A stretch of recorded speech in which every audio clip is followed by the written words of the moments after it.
Welcome to our video on hypertension. Let's begin. In this lecture, we'll discuss primary and secondary hypertension. Let's start with primary, also known as essential hypertension.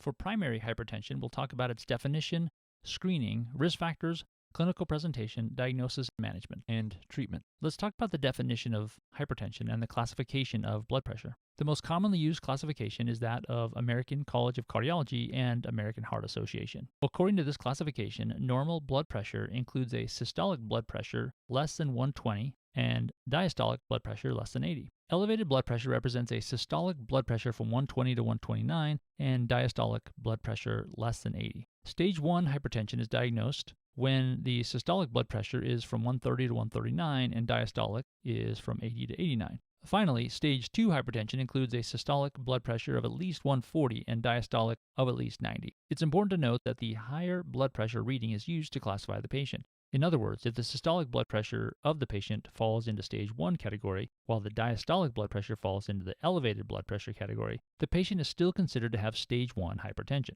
Let's read a question. A 52-year-old woman comes to the physician for a regular checkup. She has no complaints. Her BMI is 28. She smokes cigarettes and drinks alcohol occasionally. Her blood pressure is 135/95 on 2 separate office visits. What is the correct interpretation of this patient's blood pressure? This patient's blood pressure is 135/95 on 2 separate office visits. A systolic blood pressure of 135 falls into the stage 1 hypertension category. A diastolic blood pressure of 95, on the other hand, falls into the stage 2 hypertension category. As we already mentioned on the previous slide, the higher blood pressure reading is used to classify the patient. Therefore, this patient has the stage 2 hypertension.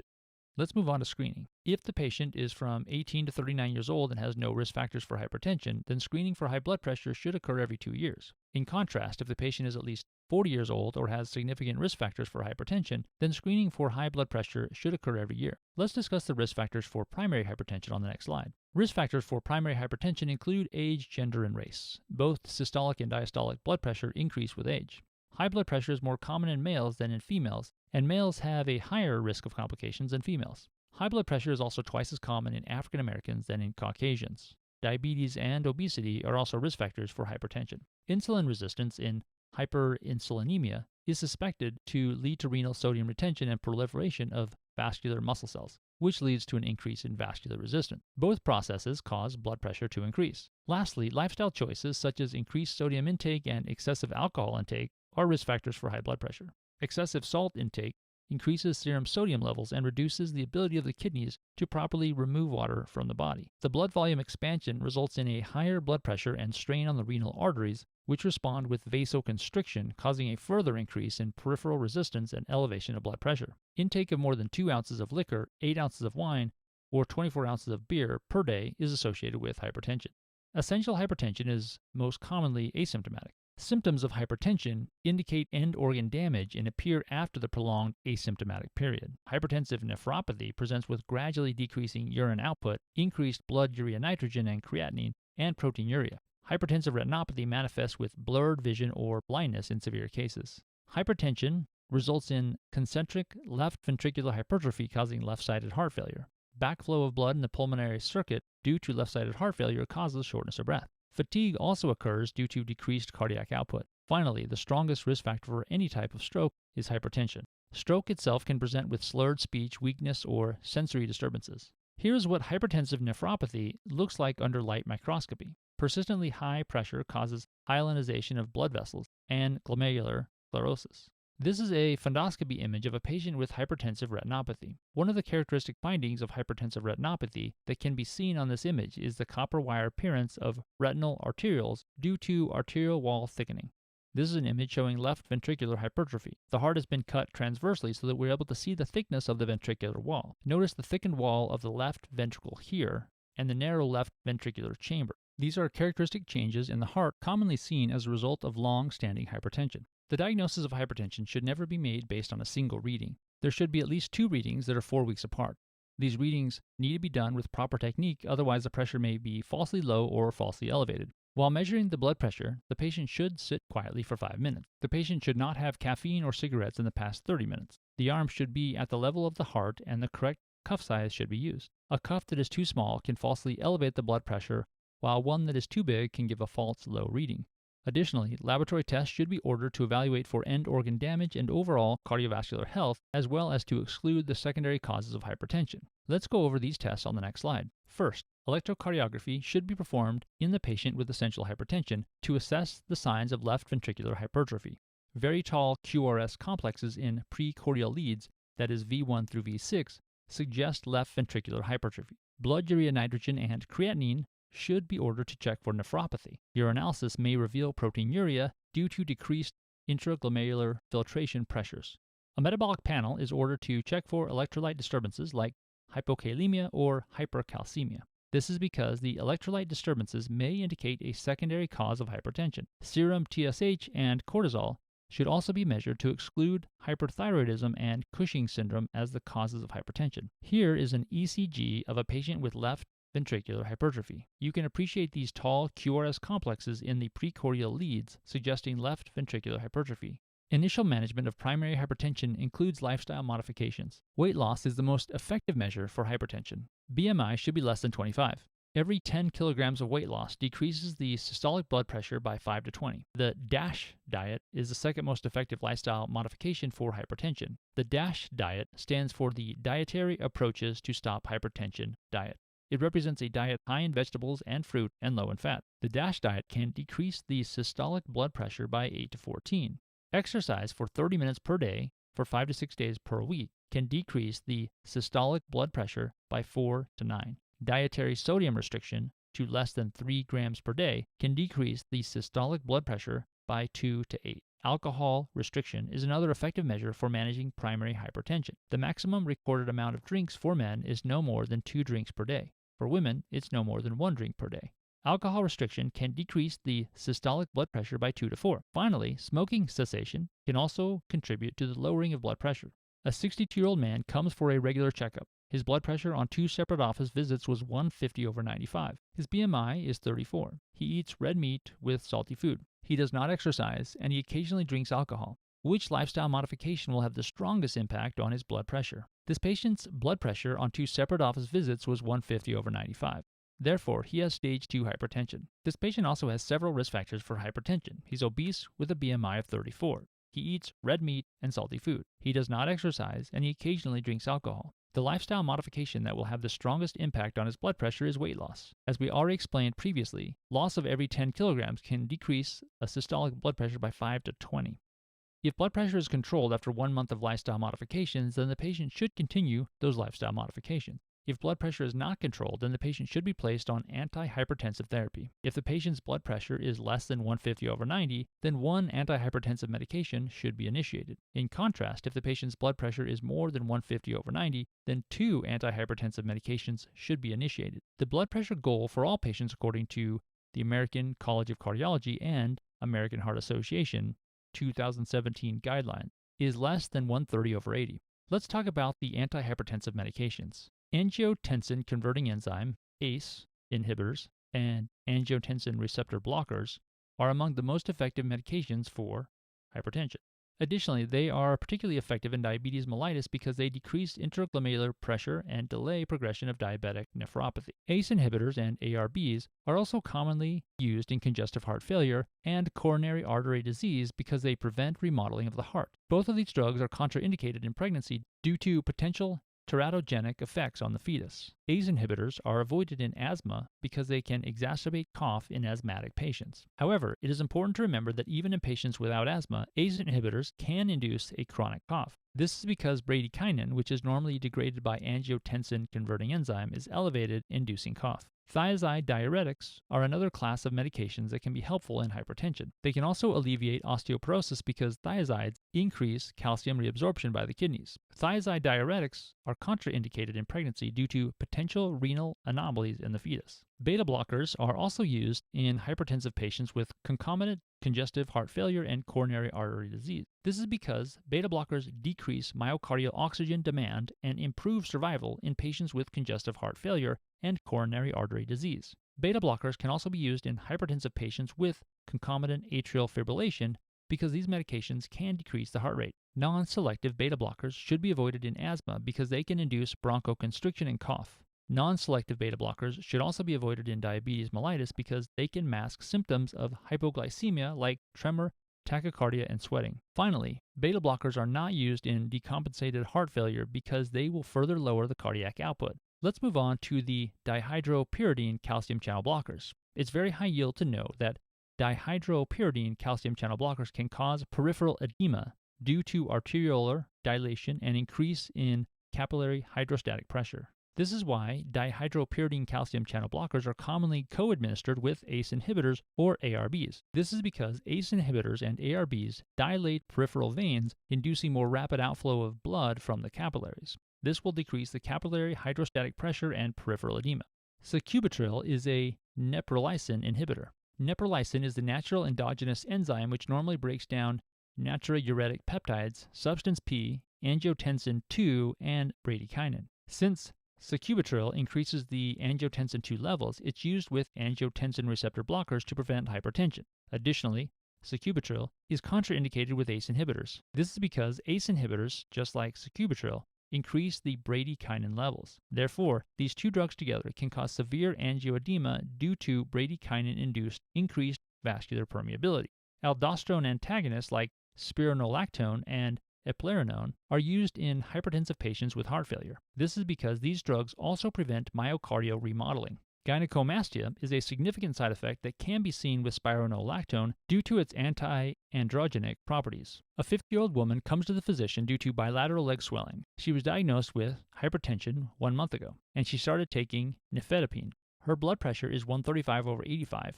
Physical exam reveals bilateral 2+ pitting edema. Which medications can potentially be added to this patient's drug regimen to alleviate the physical exam finding? This patient presents with bilateral 2+ pitting edema after starting nifedipine. Dihydropyridine calcium channel blockers like nifedipine can cause peripheral edema due to arteriolar dilation and increased capillary hydrostatic pressure. ACE inhibitors or angiotensin receptor blockers can be added to this patient's drug regimen to alleviate the pitting edema. This is because ACE inhibitors and ARBs dilate peripheral veins, inducing more rapid outflow of blood from the capillary. This will decrease the capillary hydrostatic pressure and peripheral edema.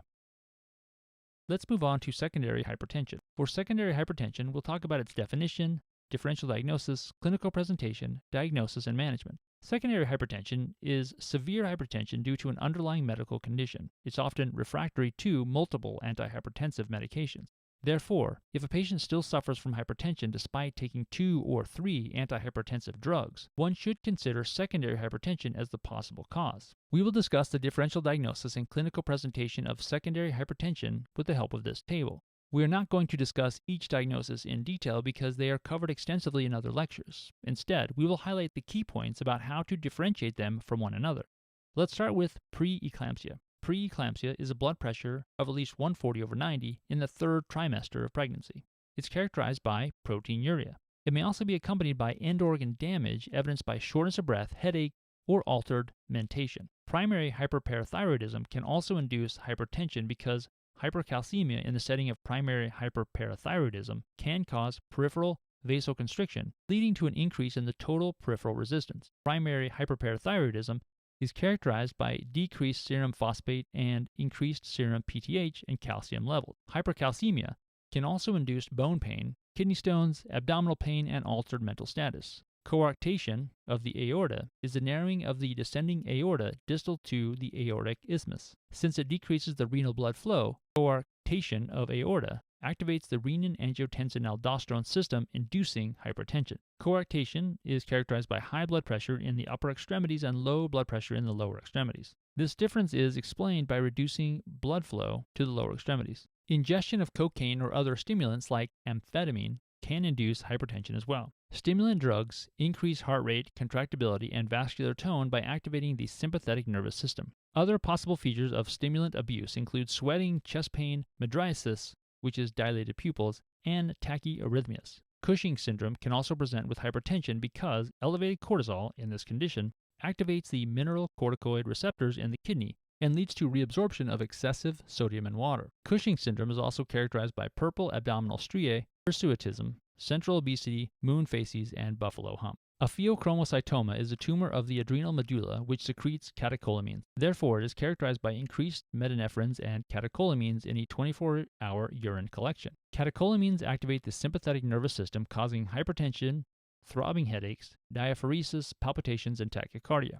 Acromegaly is a pituitary tumor of growth hormone secreting cells. It is characterized by increased growth hormone and insulin-like growth factor 1. In addition to hypertension, acromegaly is accompanied by an enlarged forehead, nose, and jaw. Obstructive sleep apnea may also cause secondary hypertension due to overactivation of sympathetic nervous system. It's accompanied by restless sleep, apneic episodes, snoring, and daytime sleepiness. Primary hyperaldosteronism, or Cone syndrome, represents an adrenal adenoma secreting excess aldosterone. Since aldosterone increases potassium secretion, Cone syndrome is characterized by hypokalemia.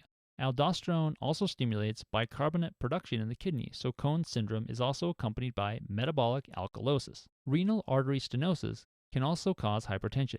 This is because decreased renal blood flow activates the renin-angiotensin-aldosterone system, which induces hypertension.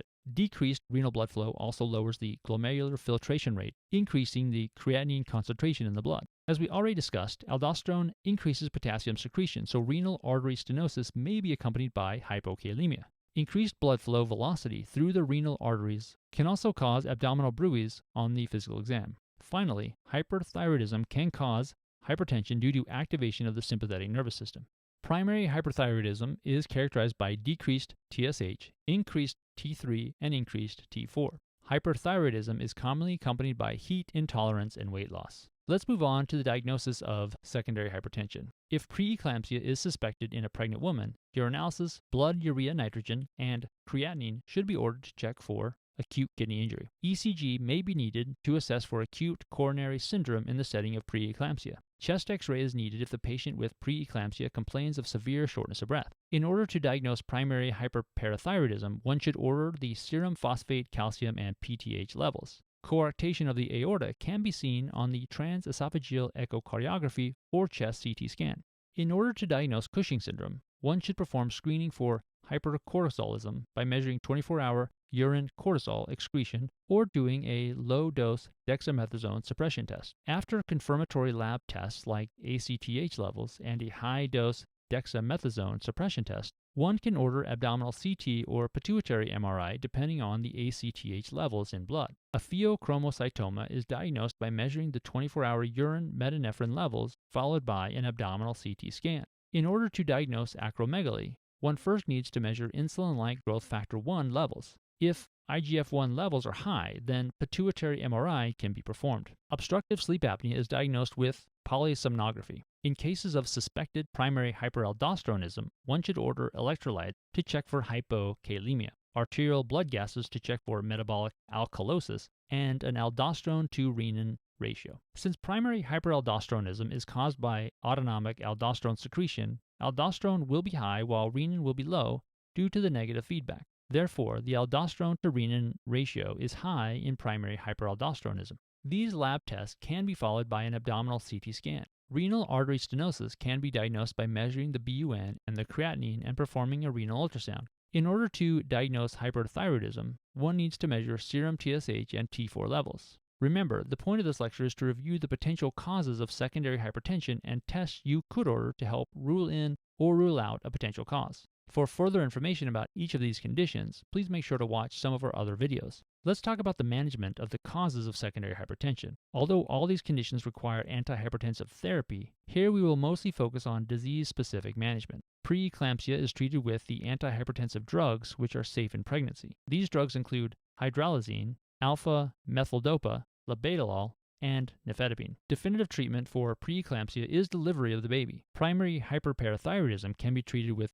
cinacalcet. This medication sensitizes the calcium-sensing receptors on the parathyroid glands. This will decrease the PTH production. The definitive treatment for primary hyperparathyroidism is parathyroidectomy. Coarctation of the aorta is treated with surgical dilation of the narrow segment. Cushing syndrome can be treated with medications like mifepristone and mifepristone. Mifepristone decreases cortisol production while mifepristone blocks the cortisol receptor. Pituitary Cushing syndrome is treated with transsphenoid hypophysectomy while adrenal Cushing syndrome is treated with adrenalectomy. Pheochromocytoma is also treated with adrenalectomy. Acromegaly can be managed with medications like octreotide. Octreotide is a somatostatin analog which decreases growth hormone secretion from pituitary tumors. The definitive management for acromegaly is a transsphenoid hypophysectomy. Obstructive sleep apnea can be managed with weight loss, CPAP, or surgery.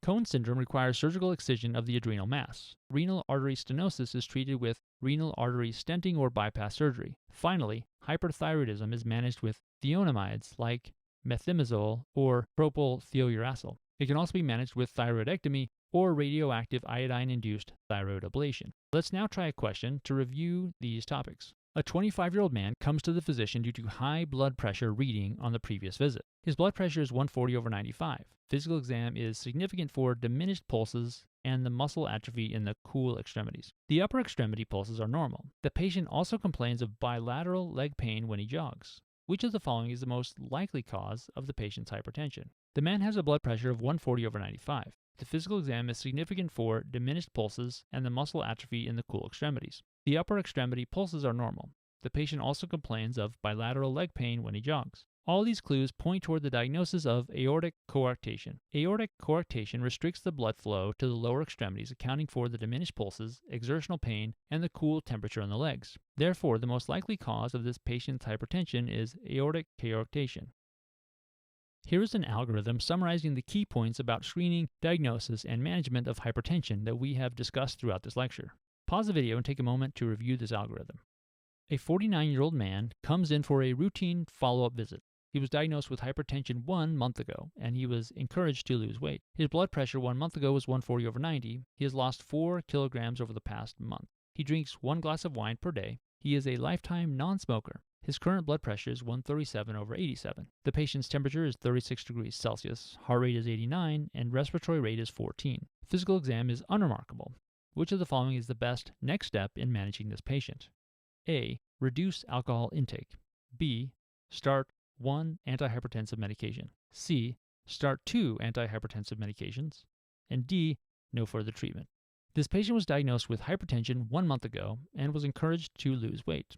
He has lost 4 kilograms over that last month. His blood pressure 1 month ago was 140/90, while his current blood pressure is 137/87. This is a negligible change in blood pressure, so we can say that this patient's blood pressure is not controlled after lifestyle modifications. If the patient's blood pressure after lifestyle modifications is uncontrolled and is less than 150/90, one should start 1 antihypertensive medication. So the correct answer is B. Let's revisit this slide briefly. Here's the algorithm summarizing the key points about screening, diagnosis, and management of hypertension. According to this algorithm, the blood pressure should be reassessed after a month of lifestyle modification. If the blood pressure is controlled, then the patient is instructed to continue lifestyle modifications. If the blood pressure is not controlled, then one needs to check if the patient's blood pressure is more than 150/90. If it's more than this cutoff value, then the patient should be directly started on 2 antihypertensive medications. In contrast, if the patient's blood pressure is less than 150/90, then the patient should be started on 1 antihypertensive medication. Let's discuss why other options are incorrect. Option A is incorrect because the maximal recommended amount of alcohol for men is 2 drinks per day. This patient drinks 1 glass of wine per day. Option C is incorrect because 2 antihypertensive medications should be started if the patient's blood pressure is not controlled and is more than 150/90 after 1 month of lifestyle modification. This patient's blood pressure, in contrast, is less than 150/90. Finally, option D, no further treatment, is incorrect because this patient's blood pressure is still uncontrolled. And that concludes our lecture on hypertension.